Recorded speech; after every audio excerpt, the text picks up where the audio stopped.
Jokowi hanya ingin menyelamatkan dinastinya kan.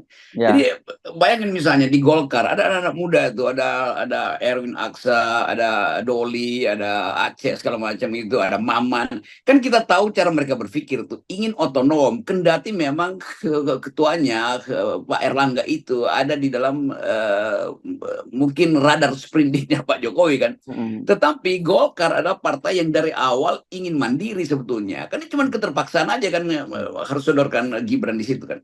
Jadi mulai muncul lagi gumpalan-gumpalan energi di dalam Golkar yang tidak mau menyatu dengan kimia Jokowi. Jadi itu yang terlihat di dalam berbagai friksi di kalangan koalisi Indonesia Maju ini untuk jalan sendiri-sendiri akhirnya tuh. Jadi saya kira juga Golkar ingin jalan sendiri juga, tetapi ya oke, mungkin masih ada beberapa kasus yang mengganjal di situ. Tapi ini masih sampai November kan, masih dalam 1 minggu ini misalnya ada perubahan isu politik, ada sedikit goncangan ekonomi, lalu Golkar pulih sepenuhnya akal sehatnya.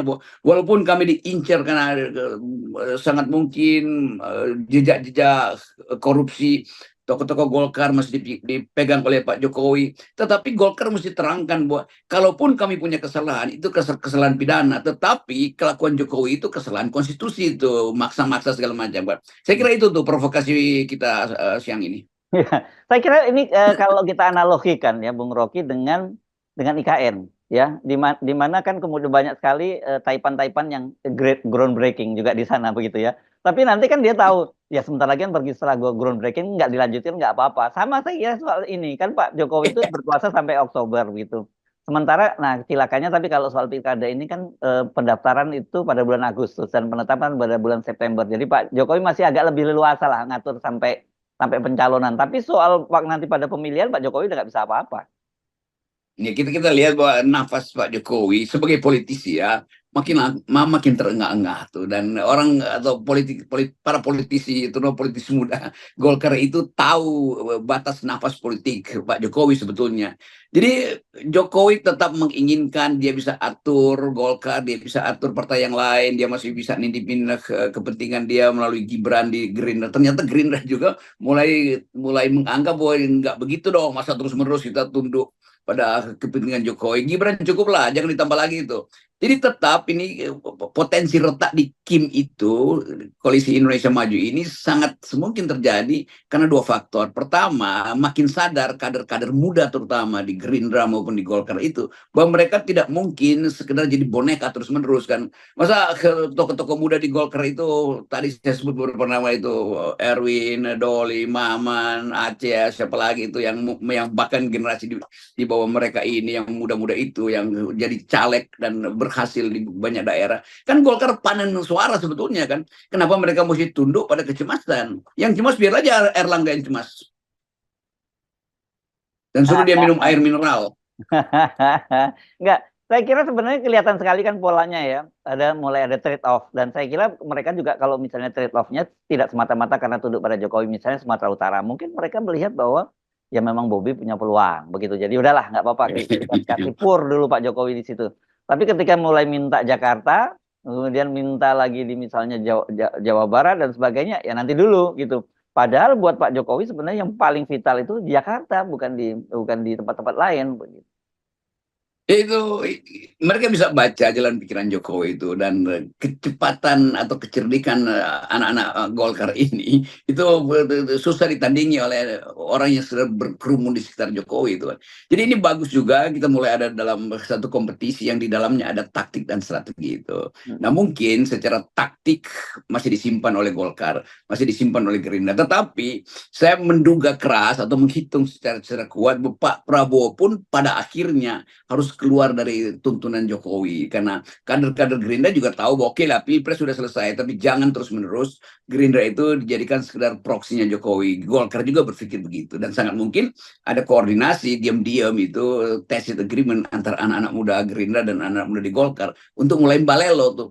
karena menghitung bahwa lame duck itu nggak mungkin sayapnya makin lama makin kuat, justru makin lemah sayapnya itu. Jadi bebek yang sudah lemah itu sayapnya juga pasti tidak bisa digerakkan lagi. Dan Jokowi ada di dalam kondisi bebek yang sedang melemah. Kita kasih catatan ya bahwa kita pakai istilah bebek lemah itu dalam pengertian satir atau apa namanya, perumpamaan dalam bahasa Inggris, lame duck gitu, bukan sekedar kita mengatakan Jokowi itu bebek, bukan. Jadi salah lagi, entah kita diomelin lagi sama netizen. Ya, itu term politik di Amerika ya, Bung Rocky. Iya, itu ya, itu yang berkaitan dengan apa outgoing outgoing ya, presiden. office-nya udah selesai itu. Ya, outgoing Presidential. presiden. Ya, begitu. Itu yang Gitu. ya penting Anda mesti menjelaskan begitu karena kadang. Oke, kita lanjutkan ya. Saya kira sebenarnya kemudian ketika berkaitan dengan kepentingan-kepentingan internal, ya partai-partai koalisi ini tidak solid. Mereka hanya solid ini ketika menjelang Pilpres kemarin dan kemudian soal bagi-bagi kekuasaan. Dan saya kira kalau toh kemudian nanti mereka itu masih tunduk, porosnya itu bukan lagi Pak Jokowi, tapi porosnya pada Pak Prabowo karena presidennya Pak Prabowo. Itu kekuasaan itu ada dua sifat, kualitatif dan kuantitatif. Nah sekarang orang menganggap bahwa secara kuantitatif kekuasaan udah pindah pada Prabowo, kan itu dasarnya kan. Dan orang mulai melihat juga bahwa secara kualitatif proses pemindahan ini akan menimbulkan friksi itu, karena tetap Jokowi tanpa sadar dia ingin menunggangi opini publik, karena itu dia kemana-mana masih kayak masih kampanye kan, pencitraan di mana-mana tuh, semua foto Pak Jokowi itu beredar di seluruh tempat di mana dia hadir tuh. Kemarin saya ada di Makassar tuh, bersama dengan itu Jokowi turun ke Makassar karena habis muter-muter Sulawesi Selatan itu, dan semua pesawat tertunda 2-3 jam itu, lalu orang mulai maki-maki itu. Kebetulan saya ada di bandara, Pak Rocky, itu ada Pinocchio tuh yang menyebabkan pesawat kita nggak bisa jalan kan. Sebetulnya ngapain sih kalian? Iya kan, kata Pak Rocky itu ini kelakuan Pinocchio ini menyebabkan penerbangan terganggu terus. Padahal sebetulnya kita mesti kasih penghormatan karena dia ada presiden. Jadi kalau dia terlambat ya kita mesti maafkan sebetulnya, karena dia pakai pesawat pribadi presiden tuh, dan mestinya penerbangan lain memaafkan itu. Tetapi penumpang nggak peduli lagi itu. Itu yang saya sebut tadi, bahwa kekuatan moral Jokowi itu turun terus tuh, dan itu yang menyesakkan kita sebetulnya. Harusnya seorang presiden yang mau lengser itu digembirakan oleh rakyatnya. Terima kasih Pak, udah menyelesaikan tugas. Ini lain yang terjadi dalam masyarakat kita tuh, bahkan diledek. Kalau saya terangkan itu ledekan dari mereka yang ada di bandara Ujung Pandang kemarin itu gila-gilaan tuh ledeknya tuh. Jadi sekali lagi dari awal kita udah terangkan bahwa forum FNN ini upaya untuk menjadi semacam wake up call pada Pak Jokowi. Anda itu ada dalam keadaan berbahaya, kan Anda tidak sadar kekuasaan Anda itu mulai menurun, tapi Anda masih seolah-olah ingin mengatur seluruh negeri. Itu bahayanya tuh. Ya, tapi masalahnya Pak Jokowi ya. Masalahnya Pak Jokowi tidak dengar apa yang disampaikan oleh para penumpang di bandara Makassar, Bung Rocky. Udah bukan Ujung Pandang, itu nama lama itu Ujung Pandang. Sekarang namanya Makassar kan. Yes. Nah, kan saya malah baru Pak Jokowi lebih senang mendengar lembaga survei. Ini baru aja saya baca lagi, saya lupa nama lembaga survei yang disebutkan bahwa kepuasan publik terhadap kinerja Pak Jokowi itu 85% sekian kalau nggak salah begitu. Saya seperti biasa saya malas bacanya gitu. Tapi menurut saya ini Pak Jokowi itu tetap jadi dia dininabobokan oleh lembaga survei begitu. Ya, itu inti yang paling dininabobokan. Padahal sebetulnya ketika Jokowi tidur itu kelampunya dibuka, seluruh nyamuk lagi gigitin beliau sebetulnya kan. Tapi karena dipulaskan oleh mimpi yang disodorkan oleh lembaga survei, ini kan mimpi semua kan. Buat apa 85%? Kalau seorang pejabat daerah itu di depan saya bisa mengkritik diam-diam tuh sambil ya udahlah kita puji-puji aja dia tuh, toh nantinya dia dilengsarkan. Itu saya dengar dari banyak pejabat daerah tuh, kalau saya lagi pergi bertemu dengan mereka di bandara, itu kritikan atau sinisme pada Pak Jokowi itu luar biasa, padahal dia masih ASN. Jadi sebetulnya lembaga survei ini berbohong itu. Coba mereka nguping, ikutin gue aja tuh lembaga survei, dan lu dengerin bagaimana ASN itu sinis betul pada Jokowi kan. Apalagi kelas menengah yang tabungannya itu dikuras untuk konsumsi karena kebijakan Jokowi itu memperlemah daya beli mereka kan, itu intinya tuh. Kalau kelas bawah mungkin bisa disogok dengan BLT, kelas atas sudah lenggang kangkung karena diberi insentif macam-macam oleh ide untuk membuat bisnis family office di Bali itu kan. Tetapi kelas menengah yang setiap hari liatin ATM mereka itu, dan bahkan bank-bank sekarang tuh ketakutan jangan sampai dikuras habis-habisan lalu dikasih batas minimal tabungan kan, itu menunjukkan bahwa kelas menengah udah resah. Ya. Kalau kelas menengah resah itu artinya negara ini udah goncang, udah goyah gitu.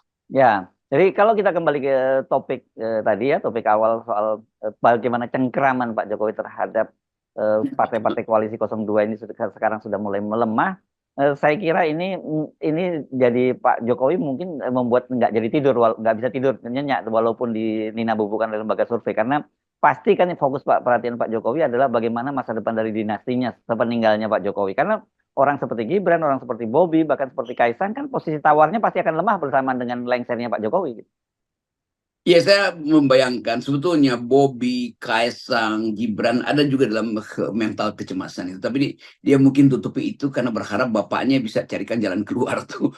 Padahal itu jalan keluarnya itu makin lama makin kecil tuh. Ya. Jadi keluarga Pak Jokowi sebetulnya harus diasuh juga untuk menerima fakta bahwa ayah kalian itu, bapak kalian itu tidak punya kapasitas lagi. Saya mau bicara ini sebagai orang yang memahami secara dekat perilaku dinasti Jokowi ini, tetapi nggak ada orang yang mau tegur. Satu waktu misalnya Gibran datang ke tempat saya tuh beberapa tahun lalu, saya terangkan hal yang sama tuh, Anda ada dalam potensi berbahaya tuh. Tapi orang merasa bahwa ya Gibran datang ke tempat Rocky Gerung untuk membujuk masuk kabinet. Saya bilang enggak, justru saya ingin terangkan bahwa akumulasi dari kesalahan-kesalahan Pak Jokowi selama 9 tahun itu akan mengakibatkan legitimasinya dia memburuk dan akan punya impact pada kalian, pada Gibran. Yes, oke.